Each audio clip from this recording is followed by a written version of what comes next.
Break के बाद, जैसा ब्रेक पर जाने से पहले हमने बताया था कि अब हम इस वक्त में बात करेंगे कि उत्तर प्रदेश विधानसभा चुनाव में किस तरह से अयोध्या वाला मुद्दा वहां पर गतिरोध बन रहा है और सपा वहां पर उठा भी रही है। चुनाव से पहले सपा का राम मंदिर वाला मुद्दा जिस तरह संसद से लेकर यूपी विधानसभा तक, तो उत्तर प्रदेश विधानसभा का मानसून सत्र शुरू होने से ठीक पहले सपा के विधायकों ने विधानसभा परिसर में जोरदार और उग्र विरोध प्रदर्शन किया। सपा के सुप्रीमो अखिलेश यादव ने एक्स हैंडल पर लिखा, उत्तर प्रदेश की विधानसभा आरंभ ही प्रचंड है।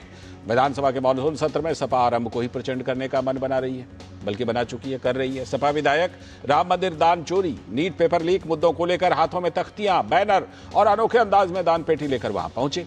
तो उप मुख्यमंत्री केशव मौर्य ने कहा कि अयोध्या की भव्यता को देखकर कुछ लोगों को बड़ी ईर्ष्या हो रही है। जिनका कभी 1 रुपया का भी योगदान नहीं था, वो आज दान पेटी लेकर घूम रहे हैं। तो मुख्यमंत्री योगी आदित्यनाथ ने इसे सपा का ढोंग बताया। उन्होंने कार सेवकों पर गोलियां चलाने की बात कही और कह रहे कि वो आज सनातनी होने का ढोंग कर रहे हैं। योगी सरकार के वित्त मंत्री सुरेश खन्ना ने स्पष्ट किया है कि सरकार विपक्ष के हर सवाल का जवाब देने और हर मुद्दे पर चर्चा करने के लिए विधानसभा में पूरी तरह से तैयार है। उन्होंने कहा कि सरकार सदन में कल अनुपूरक बजट पेश करेगी।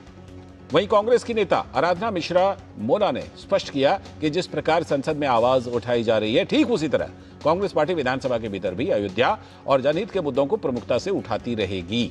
उत्तर प्रदेश का मौजूदा असेंबली सत्र जहां सत्ता पक्ष के लिए अपने विकास के एजेंडे को आगे बढ़ाने के लिए बड़ा अवसर है, तो वहीं सपा आगामी उत्तर प्रदेश विधानसभा चुनाव के मद्देनजर इसे अपने लिए बड़ा मौका देख रही है। लेकिन बड़ा सवाल तो यह कि आज की अयोध्या की जो भव्यता और दिव्यता लोगों के सामने है, वो सीएम योगी आदित्यनाथ ने जैसा कहा कि चढ़ावा चोरी में दूध का दूध और पानी का पानी कर देंगे, और उन्होंने वैसा किया भी। ऐसी हालत में सपा का राम मंदिर मुद्दा कितना असरदार साबित होगा, ये देखना बाकी है।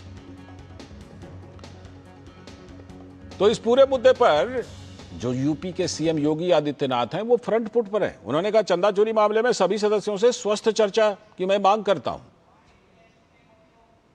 चंदा चोरी की बात वे लोग करते हैं जिन लोगों के जेब से एक पैसा भी राम मंदिर निर्माण के लिए नहीं निकला है। इनके दोहरे चरित्र को देश देख रही है, दुनिया देख रही है। मैं आज के इस अवसर पर सभी माननीय जनप्रतिनिधियों से इस बारे में कहूंगा कि वे सदन में एक स्वस्थ चर्चा परिचर्चा को बनाए रखने के लिए कार्य करें।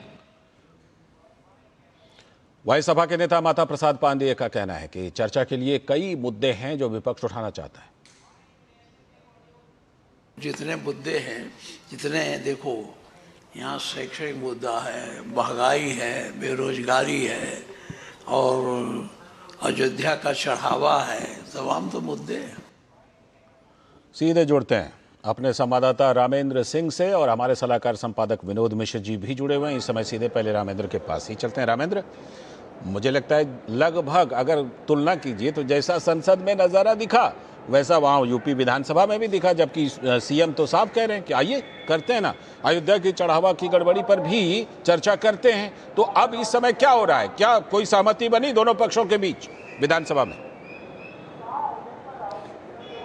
लेकिन दोनों पक्षों के बीच कोई सहमत लालचंद जी नहीं बनेगी। दोनों दो ध्रुव हैं, एक देश के लिए सोचेगा, एक समाज के लिए सोचेगा, एक परिवार के लिए सोचेगा और राजनीति के लिए सोचेगा।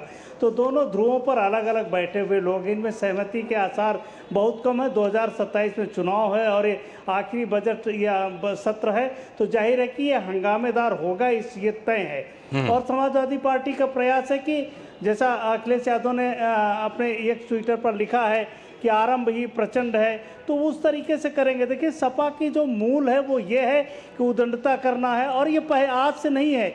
आप जितने बार सदन की चर्चा होती है, शुरुआत से ही कोई न कोई नाटक करके आते हैं और इस तरीके से उदंडता सदन के अंदर और सदन के बाहर होती है। तो जाहिर है कि जो पहले से था वही आज भी है, कोई आचरण सपा का बदला नहीं है वो, और आगे की उम्मीद भी अभी नहीं की जा रही। ठीक, विनोद जी, जिस तरह से हम देख रहे हैं, क्या एक जैसे अंग्रेजी में एक शब्द है सिंक्रोनाइजेशन, है ना, कहीं ऐसा तो नहीं कि सपा और कांग्रेस के बीच, दिल्ली से और लखनऊ तक के बीच में सिंक्रोनाइजेशन की कमी दिख रही है? जिस तरह पप्पू यादव के मुद्दे पर रामगोपाल यादव हो, सपा हो, वो आलोचना कर रही है, लेकिन कांग्रेस उनका साथ दे रही है, तो यूपी विधानसभा में भी और आगे भी यूपी की राजनीति पर उसका असर दिखाई पड़ सकता है क्या? लालजी, मैंने आपकी स्टोरी में मुख्यमंत्री आदित्यनाथ का, योगी आदित्यनाथ का वो अभी साउंड बाइट सुना है।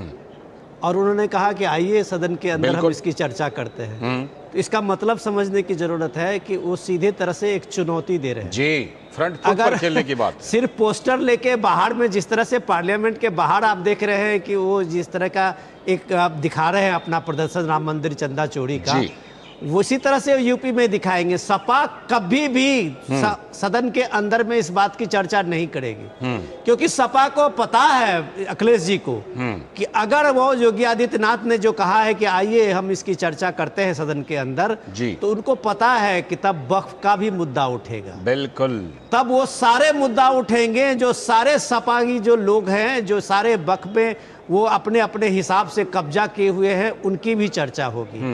तब वो सारे भी, उसकी भी ऑडिट की बात होगी जो अब तक नहीं हुई है। मुझे नहीं लगता कि सपा इस इलेक्शन मोड पे अपनी एक फसाद ले लेगा अपने ही लोगों के लिए। ये सीधा है कि एक परसेप्शन की बात है कि उनको, इस पार्टी को ये जरूर ये लग रहा है सेटबैक, जहां कभी अयोध्या में दीप नहीं जलती थी, वहां अगर अयोध्या में एक दिन में योगी आदित्यनाथ के उस दीपोत्सव में 18 लाख 20 लाख दीप जल रहे हैं, तो ये इसकी तुलना क्यों ये डब्बा ले लेके घूम घूम के करेंगे, ये उनको पता है। ठीक, रामेंद्र बताइएगा जरा। ठीक है, मान लीजिए आपस में सहमति तो नहीं बनी, लेकिन अगर सीएम चुनौती दे रहे हैं कि आइए चढ़ावा गड़बड़ी पर ही चर्चा कर लेते हैं, तो सपा इस चुनौती को स्वीकार क्यों नहीं कर रही?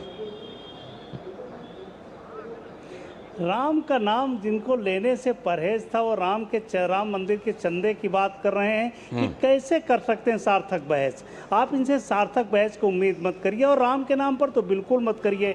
अभी तक मंदिर में जितने बार बुलावा हुआ वहाँ नहीं गए, तो कोई राम के नाम पर जब चर्चा शुरू होगी तो इनकी कलई खुल जाएगी सदन के अंदर। इसलिए जो भी प्रदर्शन है वो बाहर करेंगे, सार्थक चर्चा करेंगे तो सारी चीज़ें सामने आएंगी। फिर आएगा बहराइच में जो मज़ारों पर लिया गया है, जो धार्मिक रूप से पैसा आया था, उसकी जो लूट, सारी गड़बड़ियां सामने आने लगेंगी। अगर और इशूज हैं उनकी बात होगी, बिल्कुल, तो जाहिर है कि सार्थक चर्चा तो नहीं करेंगे लालचंद। बिल्कुल, और मुझे तो लगता है कि जिस तरह से फ्रंट फुट पर खेलते हैं, उन्होंने कहा इतना ज्यादा भक्ति भाव जग रही है, चलिए मथुरा में कृष्ण जन्मभूमि पर मिलकर काम करते हैं, वो भी मुद्दा कहीं ना उठा दें। शुक्रिया फिलहाल रामेंद्र आपका जुड़ने के लिए लखनऊ से, और विनोद